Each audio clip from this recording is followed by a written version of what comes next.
این کلوچه‌های فوق‌العاده خوشمزه علاوه بر ظاهر جذابی که داره، طعم و بافت بی‌نظیری هم داره. سلام به خوشمزه پزای کانال، با آشپزخونه کیمیا خیلی خوش اومدین. این کلوچه بی‌نظیر رو به راحتی میتونید داخل منزل تهیه کنید. بریم که با هم درستش کنیم.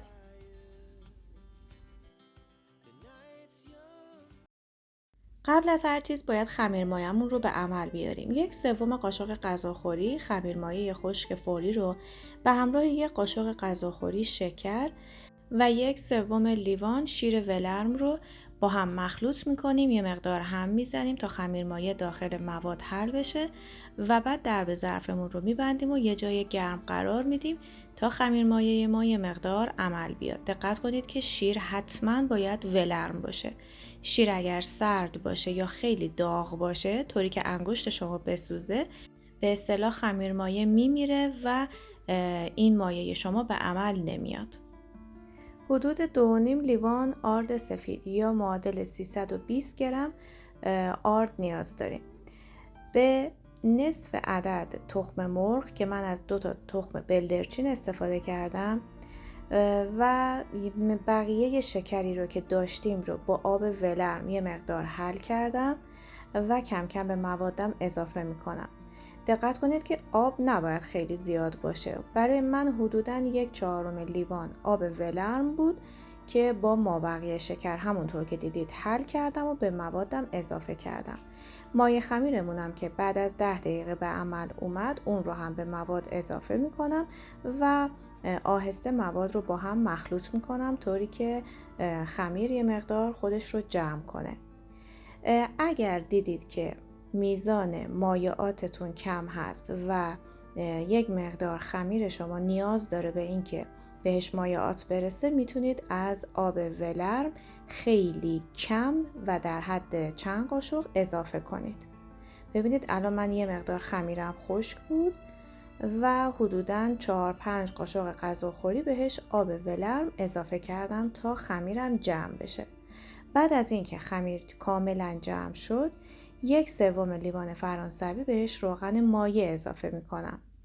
روغن رو که اضافه میکنیم اول کامل خمیر از روغن جداست، ولی با ورز دادن باید سعی کنید که روغن جذب خمیر بشه و بعد شروع کنید به ورز دادن خمیر طوری که سطح خمیرتون کاملا به صورت یک دست و جنس خمیرتون نرم و لطیف بشه. اگر که به این مرحله رسید باید خمیر رو استراحت بدید. من حدود 1 ساعت تا 1 ساعت و نیم استراحت دادم تا خمیرم یه مقدار پف کنه. اگر دیدید که توی این مدت خمیرتون پف نکرده، اجازه بدید بیشتر بمونه. فقط به این نکته دقت کنید که محیطی که خمیر رو استراحت میدید حتما یک محیط گرمی باشه که خمیر خیلی زود پف کنه و شما بتونید کارتون رو انجام بدید. من خمیری رو که دارم رو به 4 قسمت تقسیم میکنم و 4 تا چونه ازش میگیرم. مجدد حدود 20 دقیقه به چونه ها استراحت میدم. روی چونه ها رو حتما با یک نایلون بپوشونید که سطح خمیرتون خشک نشه. فر رو هم حتما روشن کنید تو زمانی که چونه ها استراحت میکنن فر شما کاملا داغ بشه. بعد از اینکه استراحت کردن چونه ها رو باز میکنیم. ضخامت خمیرمون بعد از اینکه باز کردیم باید حدوداً نیم سانت باشه و بعد از اینکه خمیر رو با وردن باز کردید اون رو به 4 قسمت تقسیم کنید و هر کدوم از قسمت ها رو کف سینی چرب شده بچینید. روی خمیر رو چنگال بزنید و بعد با 1 عدد سفیده تخم مرغ نونها رو رومال بزنید. روی نونهاتون رو کنجد بپاشید و بذارید داخل فر. فقط همونطور که گفتم فر حتما داغ باشه و مدت پخت این نون هم بین 20 تا 25 دقیقه هست.